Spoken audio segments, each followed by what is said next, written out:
राम, देव, भगवान, अल्लाह, खुदा, ईश आदि नाम एक ही शक्ति के हैं। वो कैसा है, कहां है, कैसे मिलता है, किसने देखा है? ये प्रश्नवाचक चिन्ह पूर्ण रूप से हटाने के लिए अवश्य सुनिए जगत गुरु तत्वदर्शी संत रामपाल जी महाराज के अमृत वचन, सर्व पवित्र धर्मों के पवित्र शास्त्रों के आधार पर। दर्शकों, भगवान के प्रति सच्ची आस्था और विश्वास रखने वाले श्रद्धालु भी आज के समय में दुख और परेशानियों से घिरे हुए हैं, जो हमारी भक्ति साधना पर एक बहुत बड़ा प्रश्नवाचक चिन्ह खड़ा कर देता है। वलसाड़, गुजरात के रहने वाले ओम प्रकाश जी भी भक्ति तो कर रहे थे, लेकिन अत्यंत दुखी थे। मुख्य कारण था कि इनके पास जो भक्ति साधना थी वह सच्ची नहीं थी। पता था गुरु बनाना जरूरी है, पर सच्चा गुरु नहीं मिल रहा था। शारीरिक और आर्थिक तंगी से परेशान थे, पर उससे बाहर निकल पाने का रास्ता नहीं मिल रहा था। इनके पिताजी भयंकर शारीरिक कष्ट से ग्रस्त थे। डॉक्टर्स को भी दिखाया गया, परंतु कोई राहत नहीं मिली। लेकिन 10 मई 2013 बना इनके जीवन में खुशियों की बौछार ला देने वाला शुभ दिन, जब इन्हें प्राप्त हुई जगत गुरु तत्वदर्शी संत रामपाल जी महाराज जी की शरण, जिसके बाद इनके साथ अद्वितीय चमत्कार हुए हैं। इनके पिताजी, जो पहले गंभीर कष्टों से जूझ रहे थे और कई डॉक्टर्स को भी दिखा चुके थे, वो आज पूर्णतः स्वस्थ हैं, क्योंकि इन्हें डॉक्टर को बनाने वाला भी सर्वश्रेष्ठ डॉक्टर, विघ्नहर्ता व सृष्टि का रचयिता पूर्ण परमेश्वर मिल चुका है। आज ओम प्रकाश जी का पूरा परिवार सर्व सुख संपन्न है। इन्हें सच्चा गुरु, सच्ची भक्ति और सही रास्ता मिल चुका है। अब आप स्वयं ही सुनिए ओम प्रकाश जी के जीवन परिवर्तन की सच्चाई, उनकी आप बताइए। सर नमस्कार। नमस्कार सर। सर क्या नाम है आपका? प्रकाश कुमावत। ओम प्रकाश जी कहाँ से आए हैं आप? मैं वलसाड़ गुजरात से आया हूँ सर। संत रामपाल जी महाराज से नाम दीक्षा कब लिया आपने? मैं 10 मई 2013 को ली थी सर। संत रामपाल जी महाराज से नाम दीक्षा लेने से पहले आप क्या क्या भक्ति साधनाएं करते थे? उनसे पहले जो परंपरागत साधनाएं होती थी वही साधनाएं किया करता था। हनुमान जी का हनुमान चालीसा भी पढ़ता था, शंकर भगवान के मंदिर में भी जाया करता था। फिर मेरे को साईं बाबा के बारे में पता चला तो मैंने साईं बाबा की भी बहुत सी साधनाएं की थी। शिरडी भी जाया करता था। और कहने का मतलब जो भी जानते थे वो भक्ति सब किया ही करते थे, लेकिन फिर भी हमको कोई आर्थिक लाभ नहीं मिला, कोई शारीरिक लाभ भी नहीं मिला, और आध्यात्मिक लाभ तो बहुत ही दूर की बात थी मिलना, क्योंकि वो साधना ऐसी थी नहीं। हमको गुरु जी की शरण में, रामपाल जी महाराज की शरण में आने के बाद पता चला। संत रामपाल जी महाराज से कैसे जुड़े? ये हमारे ससुराल वाले जुड़े हुए थे पहले संत रामपाल जी महाराज से। वो पहले भी किसी कबीरपंथी से जुड़े थे, लेकिन हम उनकी बातें नहीं मानते थे। वो बहुत समझाते थे। फिर वो पता नहीं कब संत रामपाल जी महाराज की शरण में आए, हमको भी पता नहीं चला। 1 साल बाद में उन्होंने हमको बताया कि आप भी संत रामपाल जी महाराज का ज्ञान सुनो और ये परमात्मा आए हुए हैं। तो मैंने इग्नोर कर दिया उनकी बातों को कि हमको ये संतों के चक्कर में नहीं पड़ना है। लेकिन मेरी भगतमती वहाँ रुकी थी। मैं तो वहाँ से चला आया था पहली उसी दिन रात को। मेरी भगतमती वहाँ रुकी, उनको उन्होंने समझाया कि ऐसी ऐसी भक्ति है, ऐसे परमात्मा खुद आए हुए हैं रामपाल जी महाराज के रूप में। तो उनके मन में पता नहीं कैसा ऐसा हो गया, वो मेरे को आके समझाई, लेकिन मैंने उनकी बातों पे कोई ध्यान नहीं दिया। फिर मैं यहाँ पे गुजरात में आ गया। फिर वहाँ आने के बाद में वो सत्संग देखती रहती थी। मेरे को तो वही मैच पिक्चर देखने का ज़्यादा शौक रहता था भगत जी। तो हमारे बीच में आपसी तनाव भी रहता था। घर का माहौल इतना ज़्यादा बिगड़ चुका था। मैं सोचा कि मेरा परिवार बिखर ना जाए, ऐसा मेरे को लगने लगा था। मैं बाजू वाले के घर में जाके मैच देखता था और वो सत्संग सुनती थी। परमात्मा की इतनी अच्छी वाणियाँ थी, लेकिन मेरे को वो पता नहीं अंदर समा ही नहीं रही थी वाणियाँ। फिर मैं सोचा अब कैसे, कब तक चलेगा ऐसा, बाजू वाले के घर में जाके बैठ के कब तक बैठेंगे। तो मैं उनको वैसा बोला, चलो 15 मिनट आप अपना सत्संग सुनो, 15 मिनट में मेरा मैच देखता हूँ। देखते देखते एक देर परमात्मा शास्त्रों को खोल खोल के बता रहे थे कि ब्रह्मा विष्णु महेश नासवान हैं और ये इनकी भक्ति करने से कोई ज़्यादा लाभ नहीं मिलता है, जितना कर्म में होता है उतना ही मिलता है। ये हमारी आयु भी नहीं बढ़ा सकते, हमारे कष्टों को भी दूर नहीं कर सकते। तो मैं सोचा ये पूरा जगत हम सब आज तक इन्हीं की भक्ति करते आ रहे हैं। ये संत ऐसा बता रहे परमात्मा कि भाई ब्रह्मा विष्णु महेश तो नासवान है, रामपाल जी महाराज तो ऐसा बता रहे हैं। तो फिर देखते देखते कब 15 मिनट में भूल गया कि मेरा मैच भी था, मेरा कोई पिक्चर भी था। घंटों निकल गए। उस टाइम पे 2013 में रात को 11 बजे तक आध्यात्मिक चर्चा चलती थी। तो कब 11 बज गए मुझे पता ही नहीं चला और मैं ऐसा सत्संग में खो गया। फिर देखते देखते मैं देखता ही रहा। फिर मेरे को 2-3 महीने सत्संग सुना, शास्त्रों से भी मिलाया भी, जितने भी शास्त्र मेरे पास अवेलेबल थे, किसी के रिश्तेदार के पास से भी लाके मैंने देखे, सब में ये टीच मिला फिर मैं सोचा कि ज्ञान तो एकदम सच्चा है। फिर मैं मेरी भगतमती के साथ हो गया कि मतलब आप सही हो और आपका ज्ञान सही है, गुरुजी रामपाल जी महाराज भी सही हैं, मैं ही गलत था। फिर मैंने सब एक्सपेक्ट किया। फिर नामदान लेने से पहले ही मैंने जितनी भी मेरे घर में जितनी भी तस्वीरें थी वो तस्वीरों को मैंने सब जल प्रवाह कर दी थी। और परमात्मा का एक ज्ञान गंगा बुक मेरे को कहीं से मिला था, ऐसे ही किसी की रद्दे में पढ़ा था, ऐसी पुस्तक मेरे को मिली ज्ञान गंगा पुस्तक। बाद में मैंने उनको पढ़ा। फिर वो जो गुरुजी की फ़ोटो आती है ना ज्ञान गंगा में पेस्ट, उसको मैंने फ़ोटो स्टूडियो में जाके बनवाया फ़ोटो, और मैं उन्हीं की साधना करने लगा। मैंने उपदेश भी नहीं लिया था। फिर मैं उसके 3 महीने बाद में गाँव गया। फिर मेरे पिताजी को भी बहुत तकलीफ़ थी, उनको हार्ट अटैक हुआ था, एंजियोप्लास्ट करवाया था उनका 6 महीने पहले ही, जब मैं गुरुजी से नहीं जुड़ा था उस टाइम पे। फिर मेरे को ऐसा लगा कि मेरे पिताजी को इनसे बहुत ज़्यादा राहत हो सकती है, लेकिन उनको ज्ञान पता नहीं था, मुझे पूरा ज्ञान था। मैं गया, मेरे पिताजी ने बोला आ गए, मैं बोला आ गया।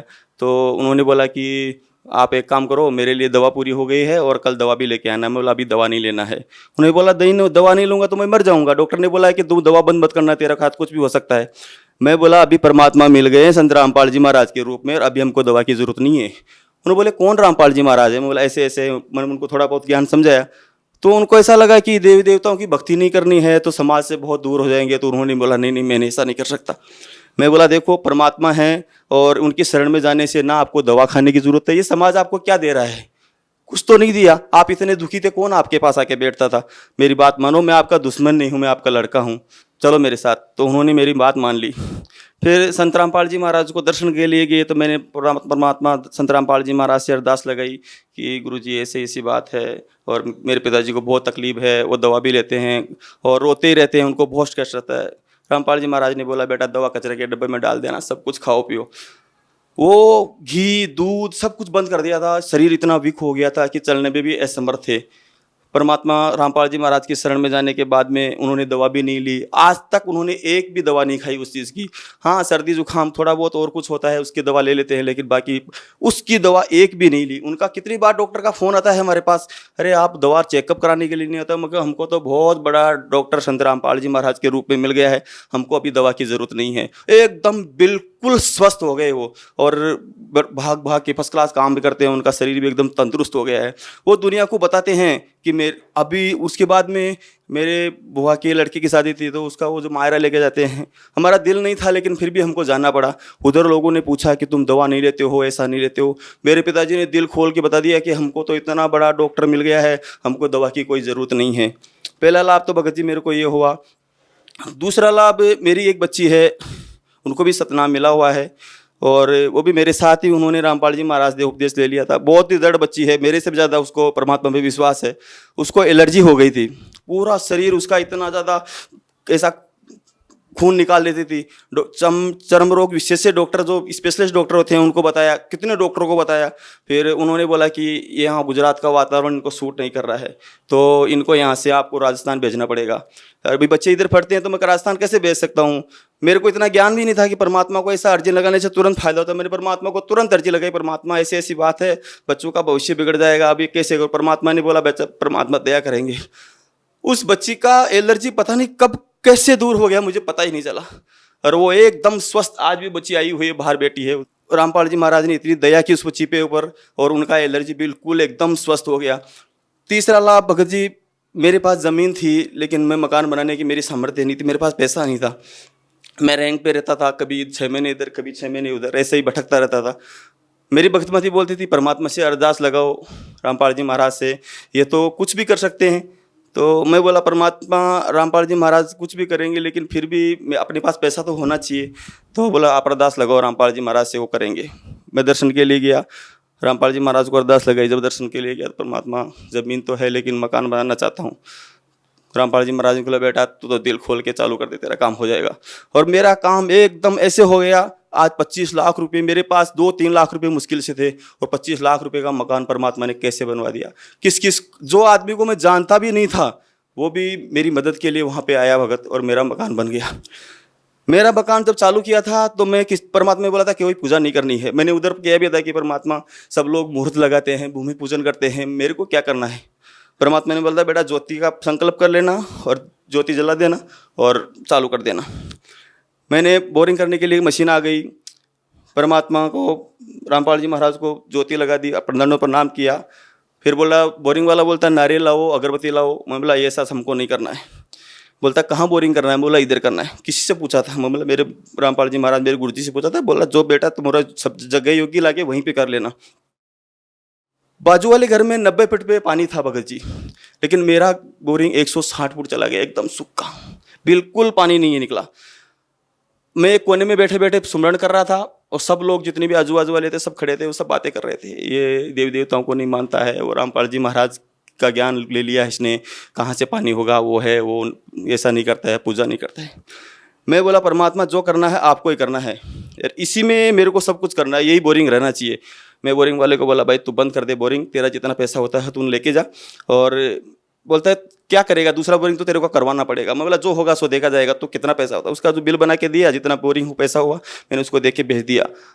पता नहीं कैसे परमात्मा ने रजा की गिल्ली मिट्टी आई थी भगत जी, पानी नहीं आया था यार, वही बोरिंग से सब ने देखा, वही बोरिंग से मैंने घर बनाया, एक किसी से भी एक बाल्टी भी पानी नहीं ली, और आज वही बोरिंग इतना धड़ल्ले से चल रहा है, कभी पानी की कमी नहीं आई उसमें।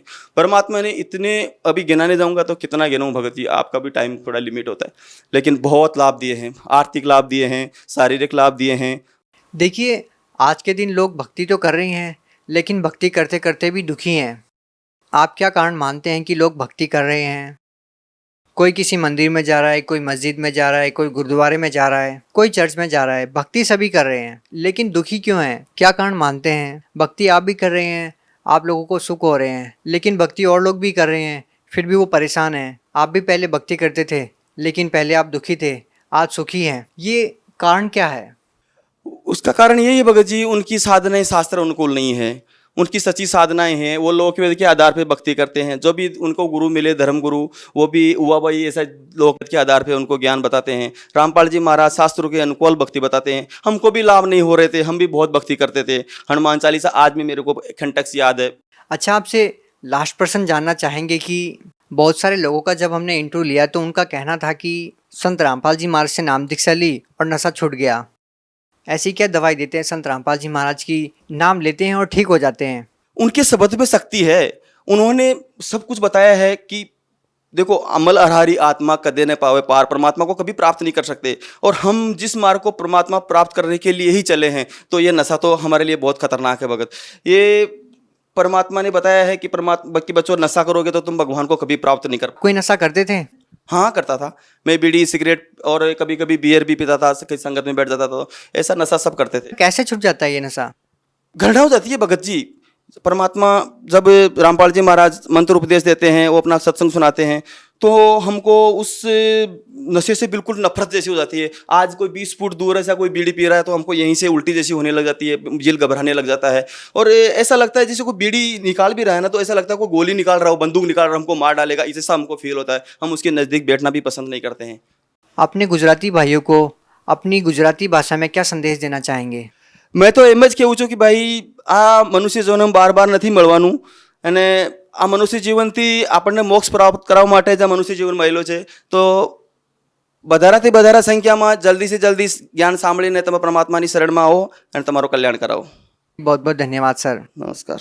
अब जगत गुरु तत्वदर्शी संत रामपाल जी महाराज जी के सत्संग के माध्यम से उस अद्वितीय आध्यात्मिक ज्ञान के बारे में जानते हैं, जिसके माध्यम से आप भी प्राप्त कर सकते हैं ऐसे आध्यात्मिक, मानसिक और भौतिक सुख जो अभी तक आपने सिर्फ मीराबाई, ध्रुव, प्रहलाद जैसे कुछ ही भक्तों की जीवन कथा में सुने होंगे। अब सुनिए तत्वदर्शी संत के संग शास्त्र अनुकूल भक्ति सत्संग, ऐसा अद्वितीय आध्यात्मिक ज्ञान जिसका है सर्वधर्मों के पवित्र शास्त्रों में प्रमाण। अब क्या हुआ पुण्यात्माओं, अब इसका निष्कर्ष देखो क्या है। जो आज के सत्संग का निष्कर्ष है, यू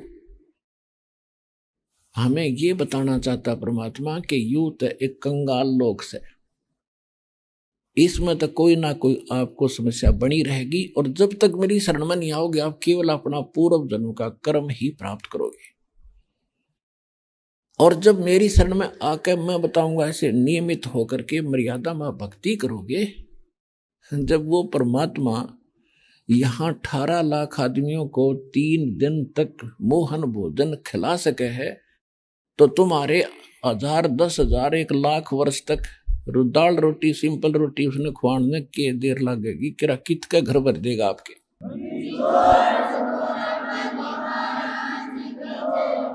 और ये उसने प्रोग्राम बना दिया, क्योंकि जैसा आप करोगे सत भक्ति उसका फल वो अवश्य देगा। सतलोक तो भेजेगा, यहाँ तो कुछ है नहीं कंगालों के पास। ये तो आप एक रेस्टोरेंट के मालिक हैं, यहाँ के ब्रह्मा विष्णु महेश्वर निरंजन दो ब्रह्म तक होटल बनाए बैठे हैं, स्वर्ग पुरोग ये महास्वर्ग जिसको ब्रह्म लोग कहते हैं।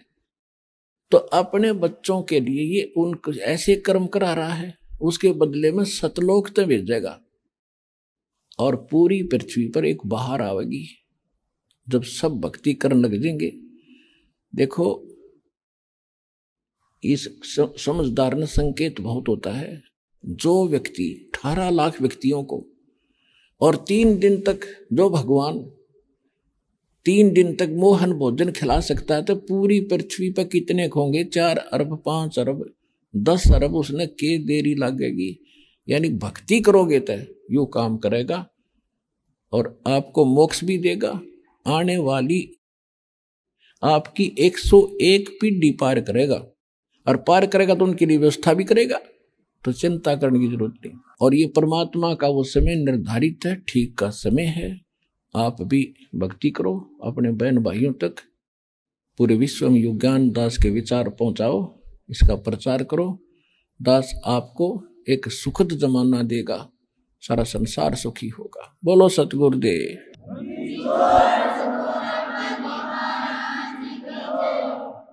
ब्रह्म पिता परमात्मा पूर्ण ब्रह्म सर्व सृष्टि रचनहार कबीर परमेश्वर जी की असीम रजा से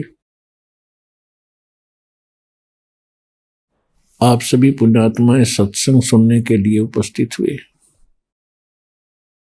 परमेश्वर की असीम रजा हो जाती है, उन्हीं पुण्यात्माओं को मानव शरीर प्राप्त होता है। मानव शरीर प्राप्त करके जिनकी भक्ति में रुचि है, श्रद्धा आस्था है, वो और भी अच्छी आत्माएं हैं। और परमात्मा की तड़फ में भटक रही उन आत्माओं को सत्संग मिल जाता है, सतगुरु मिल जाता है, सच्चा मार्ग मिल जाता है, तो वो पुण्यात्माएं परमात्मा की विशेष लाडली होती हैं। आप सभी पुण्यात्माएं उन तीसरे प्रकार की उत्तम आत्माओं में से हो जिनको मानव शरीर प्राप्त है, परमात्मा की तरफ में भटक रहे थे, आपको सत्संग मिला, सच्चा नाम मिला, सच्चा ज्ञान मिला। तो सत्संग मिलने से, सतगुरु मिलने से जीव का उद्धार होता है, मनुष्य जीवन सफल होता है। सत्संग में आने से प्राणी को ज्ञान होता है,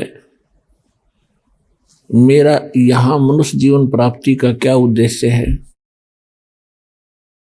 और किस उद्देश्य को लेकर मैं जी रहा हूं। जो क्रियाएं, साधनाएं और जो संपत्ति में एकत्रित कर रहा हूं, ये मेरे साथ कितने समय तक रहेंगी। सत्संग में आने से ही आत्मा सतर्क होती है। सत्संग से पता चलता है कौन से कर्म करने चाहिए, कौन से ना करने चाहिए। जब तक हम सत्संग नहीं सुनते तो हम अपने अपने प्रत्येक कार्य को ठीक मानकर कर रहे होते हैं। चाहे कोई शराब पी रहा है, चाहे कोई रिश्वत ले रहा है, चाहे कोई मिलावट कर रहा है, और कितने झूठ कपट करके, ठगी चोरी करके वो अपना काम कर रहा है, उसको वो उत्तम मान रहा है, श्रेष्ठ मान रहा है, सही मान रहा है। सत्संग के अंदर परमात्मा का विधान बताया जाता है,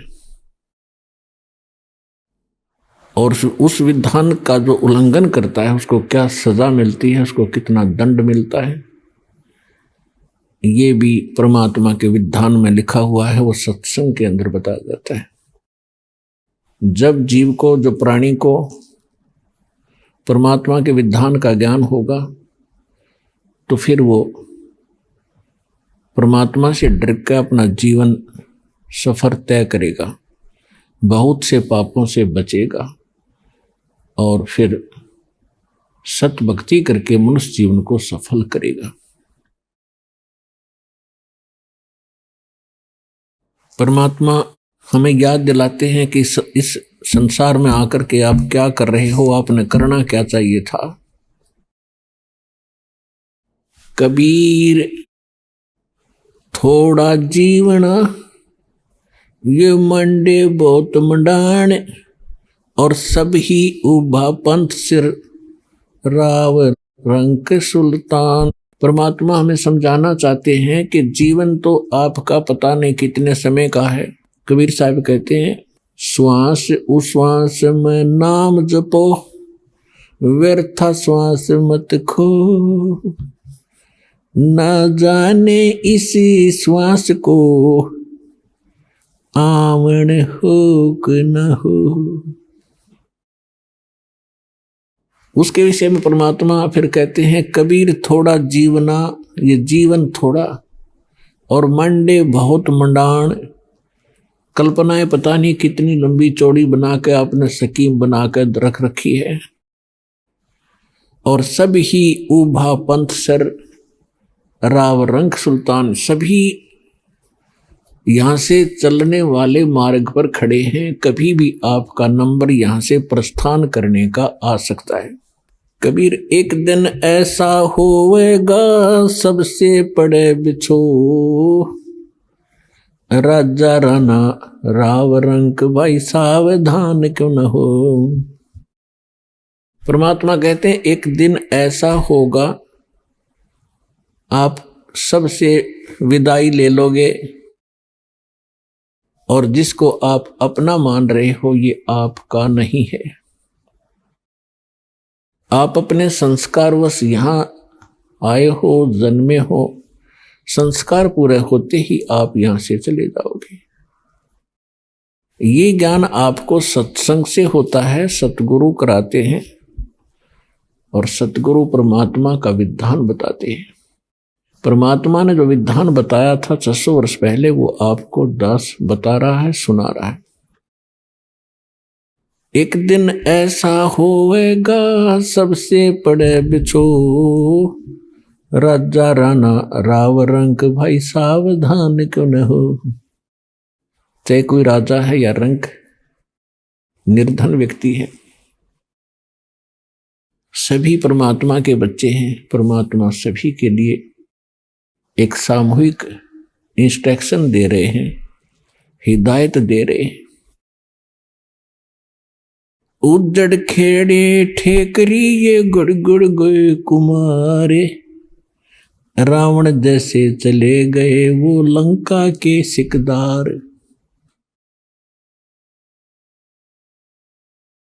ऊंचा दिखे धौलरा ये मंडी चित्ती पोले, एक हरि के नाम बिना यू काल मारा रोड़े। कबीर देवल ढह पड़ा ये ईट रही संवारे, करचे दारा से प्रीतड़ी बाई डहन दूजी बार।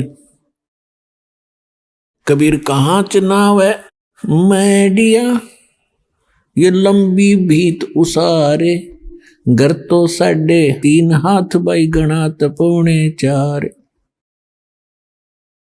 परमात्मा हमें याद दिलाते हैं कि तू आप परमात्मा के विधान से अपरिचित और इस नासवान स्थान को स्थायी मानकर अनजानपने में बड़ी बड़ी कोठियां बनाने में अपना अनमोल मनुष्य जीवन नाश कर रहा है। कहते हैं कहाँ चुनाव है मैडियां कोठियां, और लंबी भीत उसार, लंबी लंबी द्वार खींच रखी थी। घर तो 3.5 हाथ और घना तो 4.25। इस टाइम पास करने के लिए इस लोक में परमात्मा बताते हैं कि ज्यादा से ज्यादा और कम से कम एक मनुष्य ने एक चारपाई पे और एक कमरे के कोने में सोना होता है, और उसके लिए 6 कमरे 10 कमरे बनाओ, ऊपर नीचे कोठी 6 मंजिल की बना कर बैठ गया। तो परमात्मा कहते हैं ये ज्ञानहीन प्राणी के लक्षण होते हैं, जिसको पता नहीं तू कब यहां से चला जाएगा, कब तेरा जाना हो जाएगा। कबीर साहब कहते हैं साथी हमारे चले गए, हम भी चालन हारे, कोई कागज में बाकी री बाई तात लगी है वारे। परमात्मा अपने ऊपर उदाहरण देकर बता रहे हैं कि भाई देख लो, पिछले इतिहास देख लो, कितने राजा हुए, हम कितने इतिहास पढ़ा करते, राजाओं के उसने उस पर चढ़ाई कर दी, उसने उसको पराजित कर दिया, कब्जा कर लिया। कहाँ गए वो खुद भी? कितनी सेनाएं मरवाई, कितने पाप किए एक राज्य प्राप्ति के लिए, और कितने दिन राज्य किया। अब क्या होंगे वो बने हुए, ये परमात्मा के विधान से उनकी जानकारी होती है।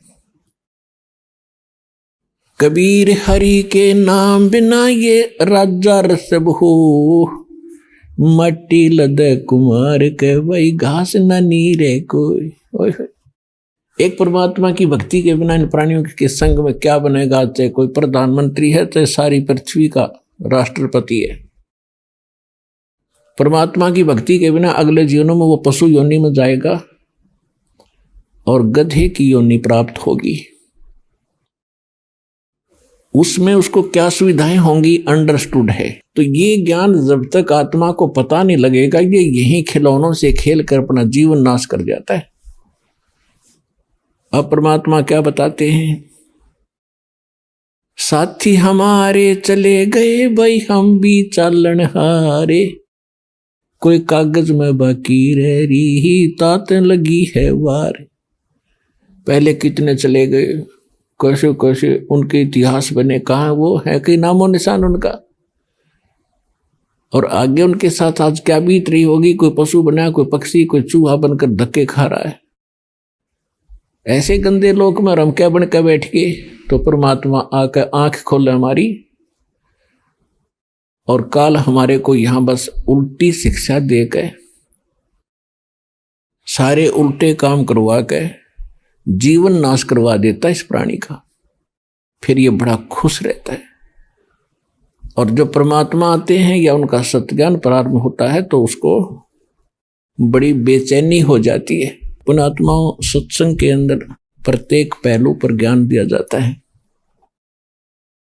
आज जो बहन बेटियां, जैसे पहले राजा की लड़कियां, राजा की रानियां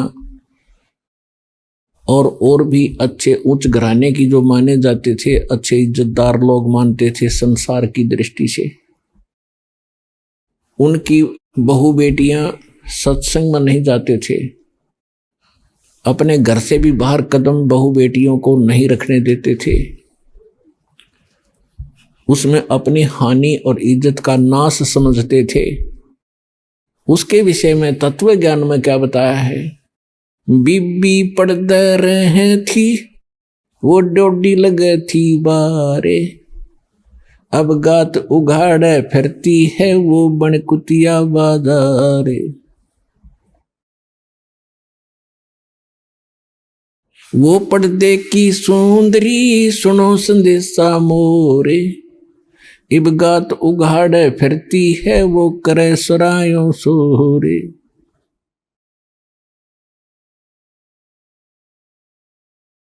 नक बेसर नक पे बनी व पैर थी हार हमेल, सुंदरी से कुतिया बनी अब सुन साहेब के खेले।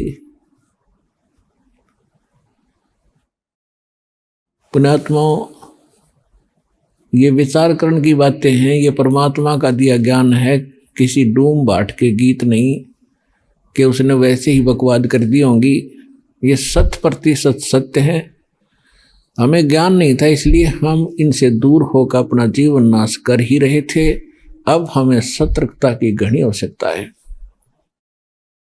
अब क्या बताते हैं कि जो वो बहू बेटियां सत्संग में गई नहीं, संतों से संपर्क उनका हुआ नहीं, जो राजा की रानियां काजू किशमिश के युक्त खीर और हलवे बनाकर खाया करती थी, बांदियां नौकरानियां बनाती थी और उनको खाती थी और जूठा छोड़ती थी।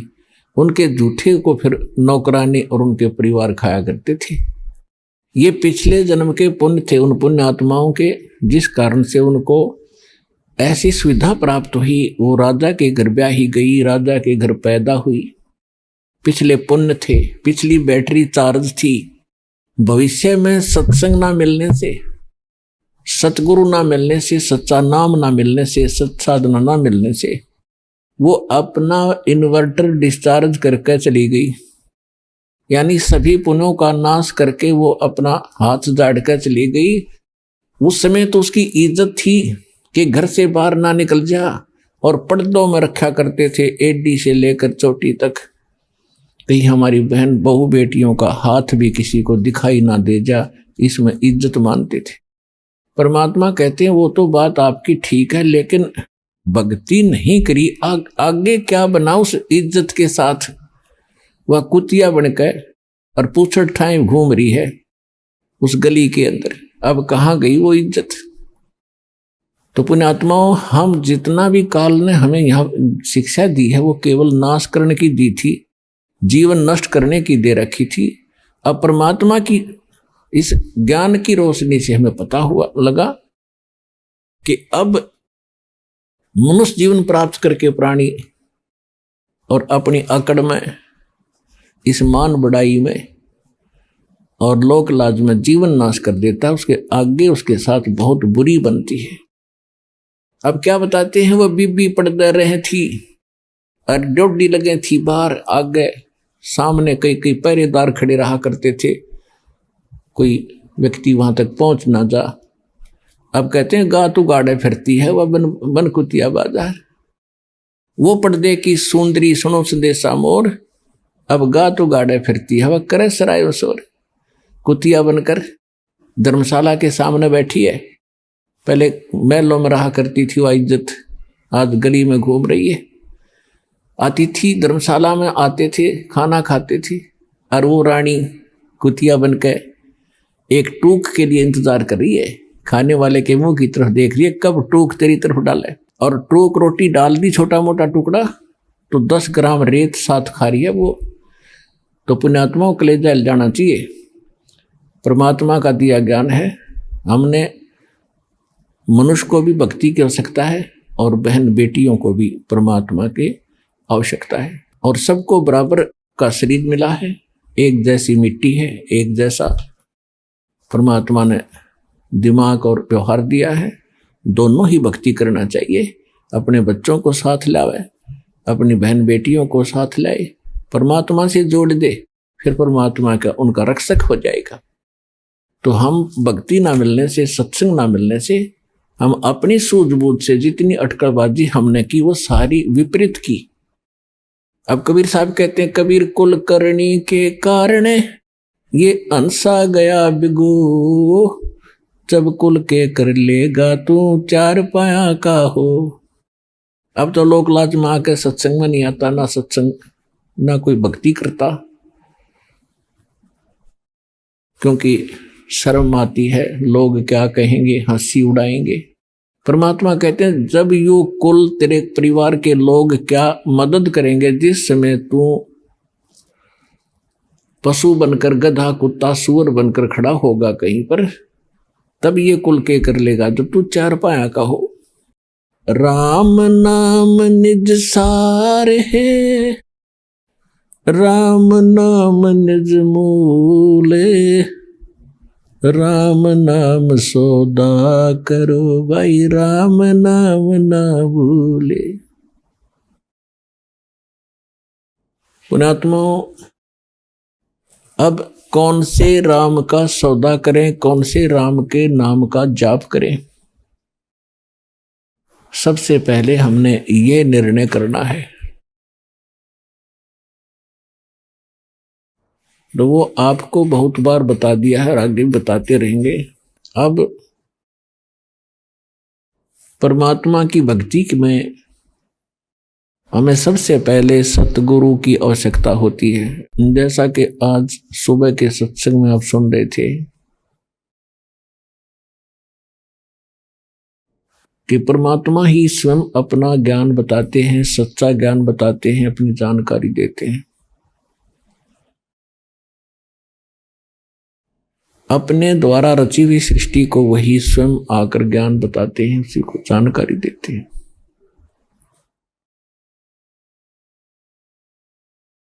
परमात्मा चारों युगों में आते हैं। सतयुग में परमात्मा सत सुकृत नाम से आए थे। त्रेता में मुनिंद्र नाम था परमेश्वर का, और एक ऋषि रूप में दोनों युगों में वो रहे। बहुत सी पुण्यात्माओं को मिलते रहे, उनको तत्व ज्ञान से परिचित भी कराया, लेकिन समस्या यही अड़ी रही कि जो अक्षर ज्ञान युक्त थे ब्राह्मण वर्ग, उनकी महिमा गनी थी। आम जनता उनको एक देवता मान्या करती थी, और वो सत्य को जानबूझ कर स्वीकार नहीं करना चाहते थे, क्योंकि वो प्रभुता की भूख थी। तो कबीर परमात्मा कहते हैं, राज तजना सहज है, सहज त्रिया का ने, और मान बढ़ाई ईर्षा दुर्लभ तजना ये। पर इनके तजे बिना भगवान मिले नहीं। तो परमेश्वर प्रत्येक युग में आए हैं, और द्वापर के अंदर वो करुणामय नाम से प्रसिद्ध हुए, और कलयुग में वो परमात्मा कबीर नाम से आए। और ये कबीर नाम परमात्मा का वास्तविक नाम है।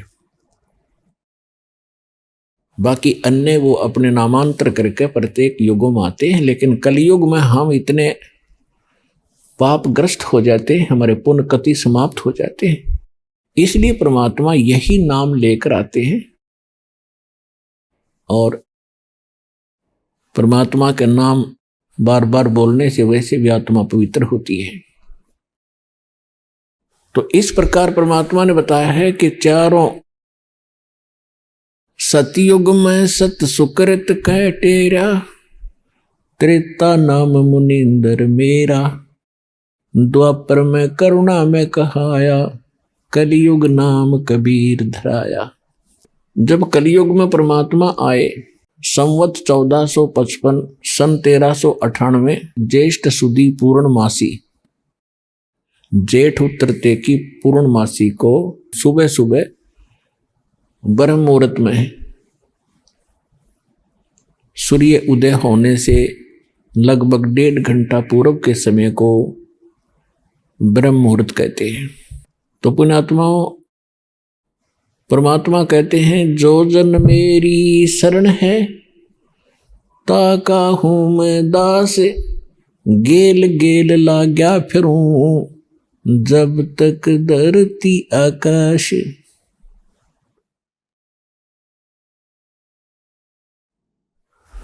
परमात्मा जब सतयुग के अंदर आए थे, उस समय एक विद्याधर नाम के ब्राह्मण थे, उनकी पत्नी दीपिका थी। वो निसंतान थे। परमात्मा उनको एक तालाब में मिले थे, कमल के फूल पर। सतलोक से आते हैं, शिशु रूप धारण करते हैं, एक लीला वो ऐसी करते हैं। तो उस समय ब्राह्मण के घर परिवर्तन होने से वो ऋषि कहलाए। त्रेता युग में फिर वही ब्राह्मण और ब्राह्मणी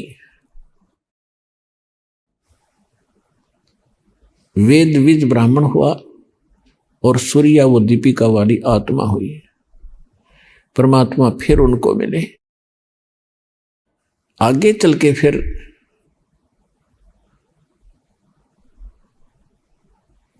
ऐसे ही उनका जन्म होता रहा। तो जो वेद विज ब्राह्मण था, विद्याधर ब्राह्मण था, वही स्वामी रामानंद जी की आत्मा थी। अब परमात्मा कहते हैं, जो कभी मेरी एक बार शरण में आ गया, मेरे संपर्क में हो गया, उसको मैं पार करके छोड़ूंगा। तो पुण्यात्माओं, ऐसे ही आपके साथ परमात्मा बहुत युगों से है, और आपका सौभाग्य है कि आज आपको परमात्मा ऐसे समय पर ले आया है, मनुष्य जीवन दे दिया है, प्राप्त करा दिया है। कि शायद ये असंख्य युगों के बाद ये समय प्राप्त होता है। आप इस ज्ञान से परिचित होगे, परमात्मा के विधान से जब परिचित होगे,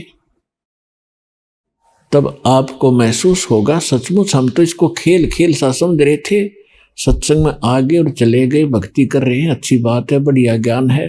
लेकिन जब ज्ञान की गहराई में आप जाओगे, आप हक्के बक्के रह जाओगे।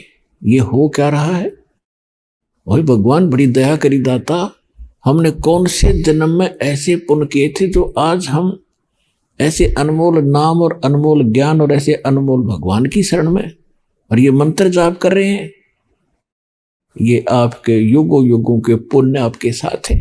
आज बेशक कोई घसियारा है, कोई मजदूर है, चाहे बेशक रोग से ग्रस्त है, वो पाप कर्म आपके पिछले जन्म जन्मांतर के हैं, लेकिन आपके भक्ति के जो अंक हैं वो भी निराले हैं, अद्भुत हैं। और आपको वो दुख आपका वरदान बन गया जो सतलोक आश्रम बरवाला जिला हिसार हरियाणा में आपको ले आया।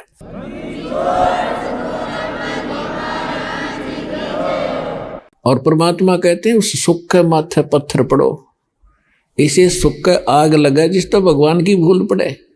आज बने बैठे या प्लाटून, कोई मंत्री, कोई एमएलए, कोई और बड़े आईएएस आईपीएस डॉक्टर इंजीनियर, और भूल गए भगवान। उनको झांक के देखना चाहिए अपनी पिछली दूसरी तीसरी चौथी पांचवी पीढ़ी पर, उनके पूर्वज कैसे रहा करते थे, कितना सिंपल उनका रहन सहन था, कितनी नेक आत्मा थी, कितना उनमें सद्भावना थी, कितने पापों से डरने वाले थे। और आज माया का ये भांग पी ली हमने और अहंकार भर गया। आज अफलातून बना बैठा, कल मृत्यु हो जाएगी उस इंजीनियर की, आईएएस आईपीएस की, मंत्री प्रधानमंत्री की, अगले जन्म में कुत्ता बना घूम रहा होगा। तो ये दुख अब याद दिलाए जा रहे हैं, इस पर विचार करना पड़ेगा, नहीं तो बहुत दुर्गति हो जाएगी इस जीव की। तो परमात्मा कहते हैं मैं गेल गेल लाग्या फिरता हूं, जब तक परमात्मा कहते हैं जब तक तुझे पार नहीं कर लूंगा, इतना दम ले लूंगा। तो आपका तो वो समय आ गया, आप इनका पार हो जाओगे। परमात्मा का बहुत सा काम घट गया, आपके साथ योगों से भटक रहे हैं। 600 वर्ष पहले आए थे परमात्मा और 64 लाख शेष हो गए थे कबीर भगवान के, 64 लाख शेष। एक धानक के, एक जुलाहे के, एक झोंपड़ी में रहने वाले मजदूर के, और 64 लाख शेष हो जाना, जिसको आज हम एक भगत और संत कह के उसकी फाइल क्लोज कर रखी थी हमने, इन नकली आचार्य और शंकराचार्यों के अज्ञान के आधार से। लाल को कुरडी में फेंक रखा था, कूड़े में, और कौड़ियों की गठड़ी बांध रखी थी, बैंक बैलेंस बना रखा था। वह भूल थी, अब वो भूल मिटेगी। तो पुण्यात्माओं, जब परमात्मा द्वापर युग में आए थे, उस समय एक सुपच नाम के, सुदर्शन नाम के एक वाल्मीकि थे, और परमात्मा को एक वाल्मीकि दंपत्ति जो निसंतान था, वो उसको उठा लाए थे। परमात्मा ने शिशु रूप धारण कर किया था, और कमल के फूल पर वो विराजमान होते हैं। प्रत्येक युग में एक लीला वो ऐसी करते हैं। उनका नाम, उसके वाल्मीकि का नाम था भिक्खु, उसकी पत्नी का नाम था गोदावरी। और सुदर्शन के जो माता पिता थे, वो उन्होंने परमात्मा का नाम नहीं ग्रहण किया था। जब परमेश्वर द्वापर युग के अंदर एक लीला कर रहे थे, सुदर्शन को यह बात समझ में आ गई थी। सुदर्शन जी कौन थे?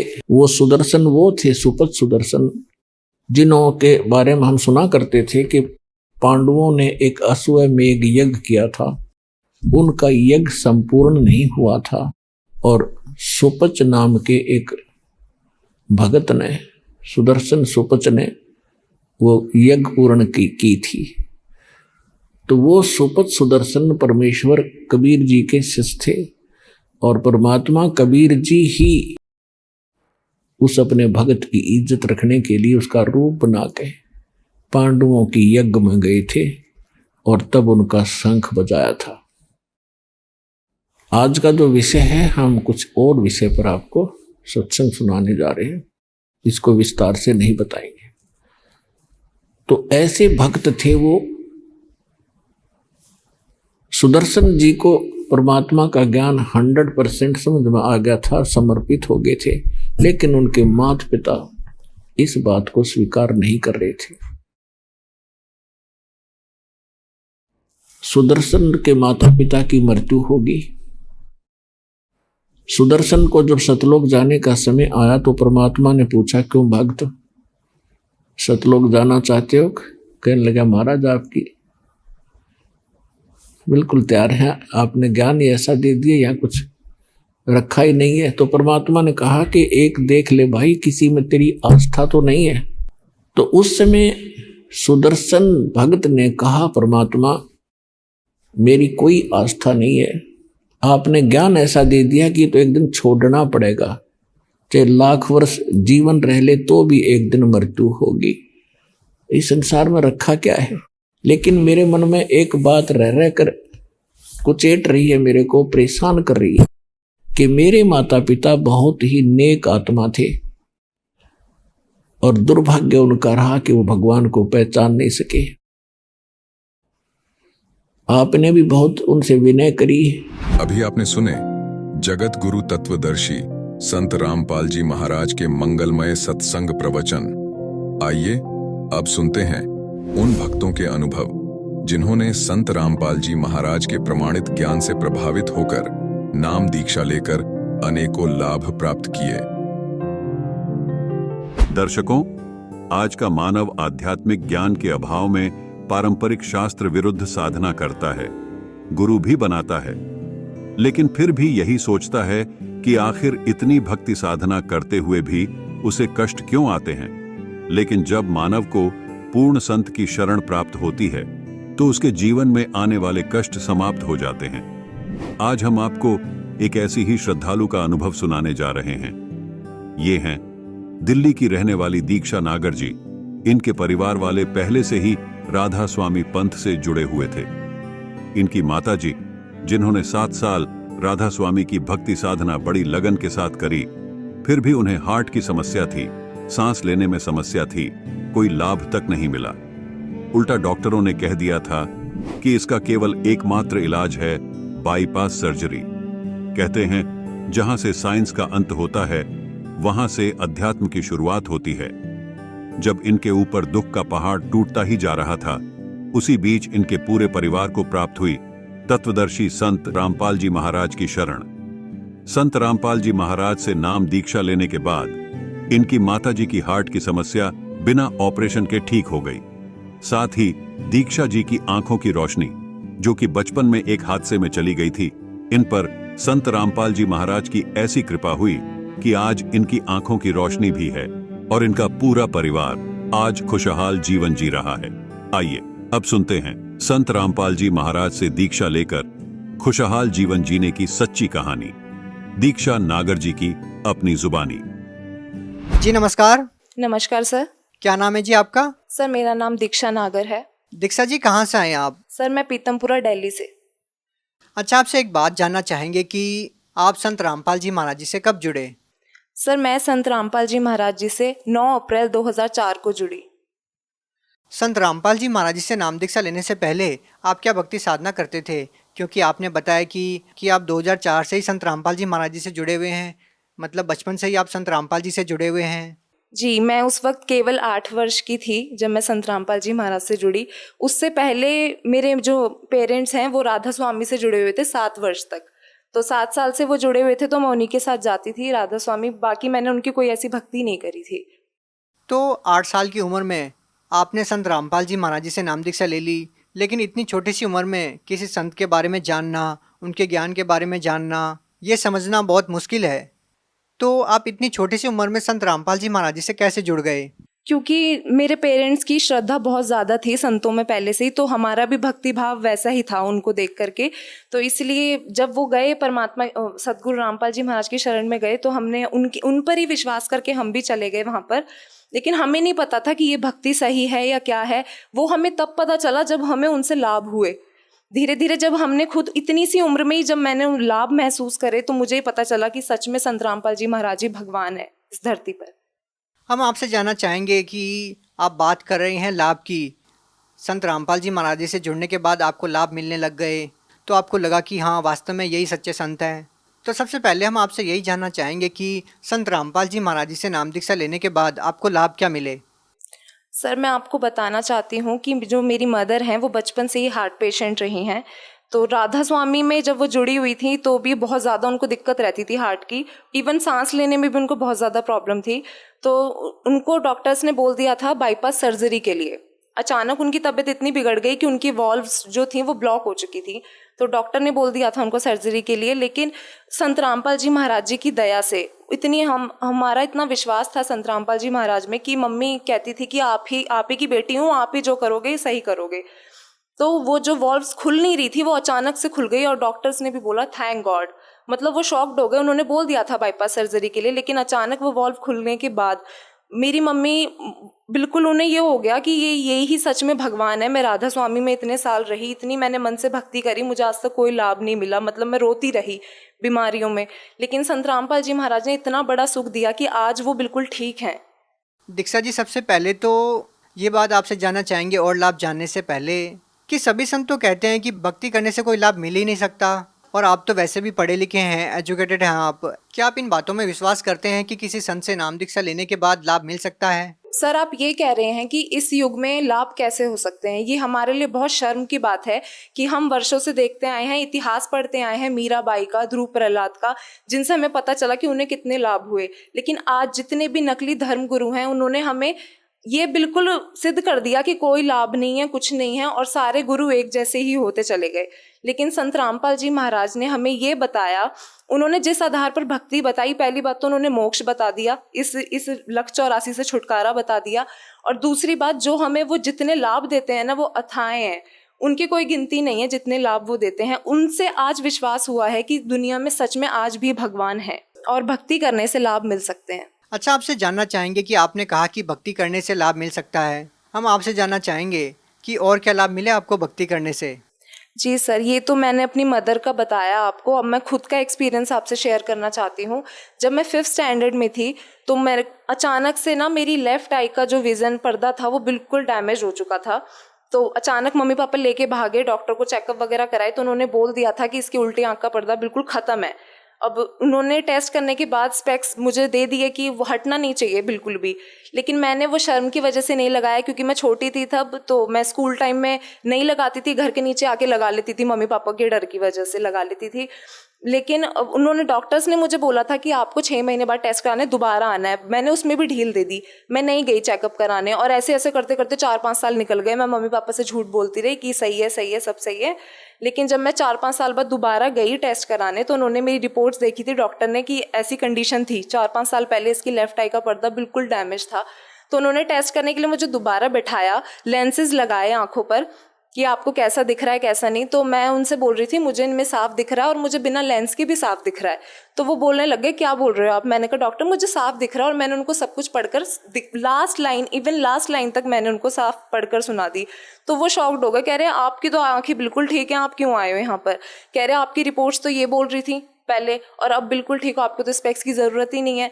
तो ये मेरी लाइफ का, मेरा खुद का सबसे बड़ा चमत्कार था। अगर मेरी वही कंडीशन रहती 10 साल पुरानी कि मेरी एक आंख बिल्कुल ख़राब थी, तो मैं सोच सकती हूँ आज मैं कहाँ होती। लेकिन आज मैं परमात्मा की दया से बिल्कुल ठीक हूँ।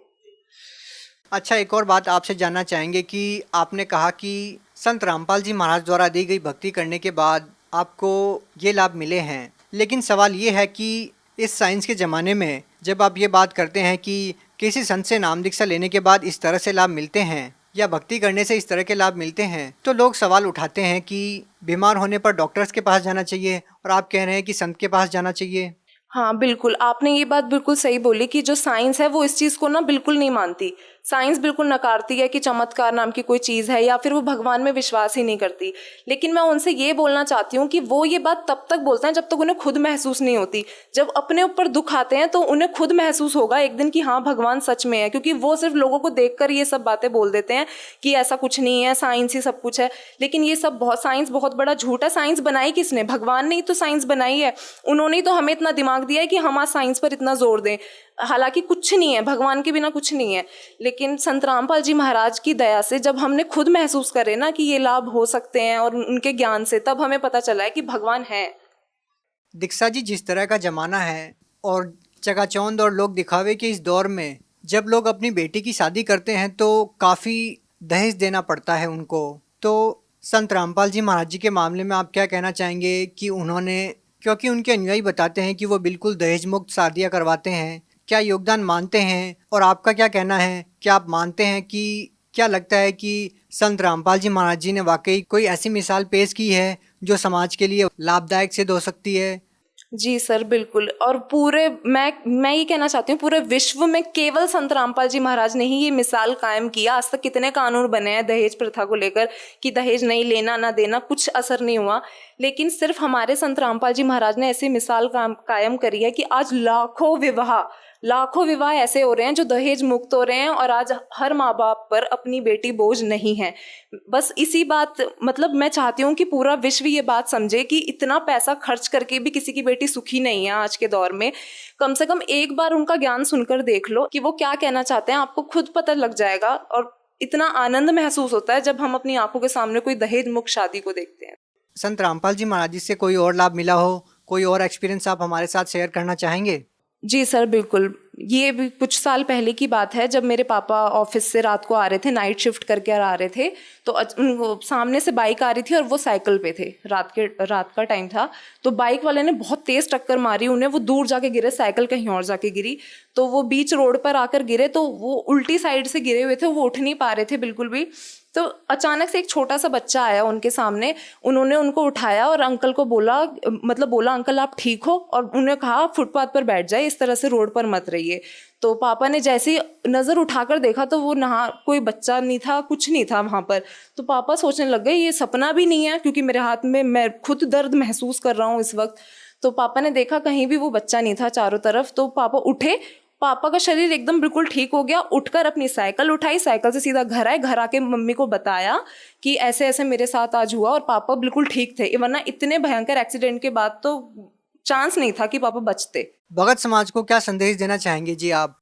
सर, मैं भगत समाज को और जितने यूथ को, पूरे यूथ को मैं ये देना चाहती हूँ, रिक्वेस्ट करना चाहती हूँ, मैसेज देना चाहती हूँ कि प्लीज़ जितना भी फैशन का दौर है या जो भी है, ये सिर्फ 4 दिन की चांदनी है। एक दिन अगर थोड़ा सा भी कष्ट आ जाता है ना, तो हम सब कुछ भूल जाते हैं कि हम कल क्या मौज मस्ती कर रहे थे, क्या नाच गा रहे थे। कम से कम एक बार गुरु जी का सत्संग सुनकर देख लीजिए। आप आइए भी मत, बेशक एक बार सुनकर देख लीजिए, उसके बाद आप पता लग जाएगा कि क्या सच है और क्या झूठ है। और जितने भी संसार के जितने भी दुख है ना, सिर्फ केवल संत रामपाल जी महाराज की शरण में आकर ही ठीक होंगे। मैं आपसे हाथ जोड़ के विनती करती हूँ कि बस एक बार इधर आ जाइए और अपना मोक्ष करा लीजिए, पूरा जीवन अपना सुखी कर लीजिए। जी धन्यवाद। Thank you sir.